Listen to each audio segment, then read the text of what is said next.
ఆ మోకం చూస్తుంటే మళ్ళేదో పెద్ద స్కెచ్ చేస్తున్నట్టున్నాడు. అయ్యా ఇంద్రబాబు గారు నమస్తే. ఏంటమ్మా ఏంటనే గోలా? ముత్తుత్తగానే ఎందుకట్లా కష్టమంటున్నావు? బీపీ తగ్గించే రింగు పెట్టుకోలేదా చేతికి?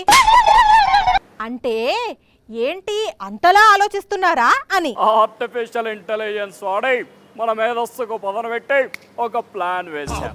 దాని గురించి ఆలోచిస్తా ఉన్నాను. హలో నిమ్మ చెక్క ఏం చేస్తా ఉన్నావు? ఏంటిది? నీకు అంత పెద్ద ప్రాజెక్ట్ అప్ప చెప్తే ఇంట్లో కూర్చొని నిమ్మరసం తాగుతా ఉన్నావా? అలా కాదు, నేను చెప్పింది చెయ్యి. అర్జెంటుగా వెళ్ళి ఒక పిటిషన్ వేయి, కమిషన్కి కంప్లైంట్ చేయి, మన మొత్తం సర్కిల్ని వాడేసాయి. అర్థమైందా? ఎంత డబ్బు ఖర్చు అయినా పర్వాలేదు, నేను చూసుకుంటాను. కానివ్వు. వామ్మో ఏంది సార్ ఈసారేదో భారీ బడ్జెట్ పాన్ ఇండియా లెవెల్లా పెద్ద స్కెచ్ చేస్తున్నట్లున్నారు కదా. ఎవరికి స్పాట్ పెడుతున్నారు? Target volunteer. అంటే వాలంటీర్లని తరిమేస్తాం. ఎప్పుడు మా మెయిన్ టార్గెట్ వాలంటీర్లే. పిచ్చా సార్ మీకేమన్నా? ఊరుమూరి మంగళం మీద పడ్డట్లు వాళ్ళేమన్నారని ఇప్పుడు మిమ్ములా? వాళ్ళే నాకు కొంప ముంచేలా ఉన్నారు. అందుకే వాళ్ళ ఇంటింటికి వెళ్ళి సంక్షేమ పథకాలు ఇవ్వకుండా వాళ్ళని అడ్డుకునే ప్లాన్ చేశారు. ఆల్రెడీ మా నిమ్మ చెక్క అదే పనిలో ఉన్నారు. ఎందుకు సార్ వాళ్ళ మీద మీకు అంత కచ్చి? వాళ్ళు ఏం తప్పు చేసిండ్రని? నెల 1వ తారీఖున ఇంటింటికి పోయి అవ్వతాతలకు పింఛన్లు ఇచ్చొస్తారు, రేషన్ ఇస్తారు, ఇంకా ఏమన్నా పథకాలుంటే అందిస్తారు. అలా ఇవ్వడానికి వెళ్ళేదంతే. ఇవ్వద్దనుడు తప్పు కదా.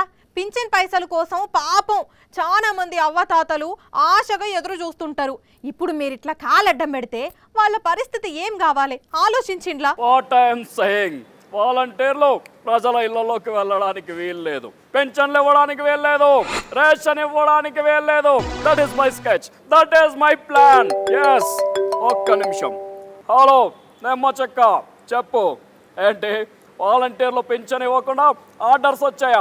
వెరీ గుడ్, చాలా మంచి పని చేసాం. ఎస్, సాయంత్రం ఇంటికి రా, ఇంటికి వచ్చి ఒక సూట్ కేసు తీసుకెళ్ళు. ఓకే, అన్నంత పని చేసినట్లున్నారు కదా. ఇప్పుడు 1వ తారీఖు అవ్వతాతలకు పింఛన్లు ఎట్లిస్తారు సార్? ఎలా ఇస్తారో నేను చూస్తాను. 6 నెలలు కర్రసాము నేర్చుకొని మూలనున్న ముసలమ్మను కొట్టినట్టు అవ్వాతాతలను ఆగం పట్టిస్తే పాపం వాళ్ళు ఏం కావాలి చెప్పుర్రి? హలో బిచ్చన్న, మన ప్లాన్ వర్కౌట్ అయినట్టేనా? అంటే తిడుతున్నారా? మీరేం చేస్తున్నారు? మీరు కూడా ఎదురుదాడి చేయండి, రీఅటాక్ చేయండి. ప్రతిదీ నేనే చెప్పాలా? చేయండి. ఓకే, ఎస్, ఏం చెప్తా ఉన్నాను. ఒక్క నిమిషం, ఇంకొక ఫోన్. హలో దత్తపుత్ర, ఏంటి పరిస్థితి? ఏంటి మనల్ని బూతులు తిడుతున్నారా? ఓటు వేయమంటున్నారా? ఏంటి ఏదో ఒకటి చెప్పండి. అసలు మన తప్పేం లేదని చెప్పి ప్రచారం చేయండి. ఒక్కసారి మన రాధాకి అలాగే డ్రామోజీకి ఫోన్ చేసి రీఅటాక్ చేయమని చెప్పండి. ఓకే, ఏమైంది సార్? వాలంటీర్ల మీద నేను వేసిన ప్లాన్ రివర్స్. మా వాళ్ళు ప్రచారానికి వెళ్తే పెన్షన్లు ఎందుకు ఆపేశారు అని ప్రజలు మమ్మల్ని బూతులు తిడుతూ ఉన్నారంట. దిస్ ఇస్ వెరీ దారుణం. ఎస్, వెరీ దారుణం. మరి లేకపోతే అవ్వతాతల మీదనా మీ ప్రతాపం? వాలంటీర్ల మీద పగబట్టి వాళ్ళని ఆగం చేస్తారా? మంచిగా అయింది, మీకు ఇట్లనే కావాలి. అంటే నిమ్మ చెక్క, మన ప్లాన్ అంతా రివర్స్ అయింది. ఏం చేస్తున్నావు నువ్వు?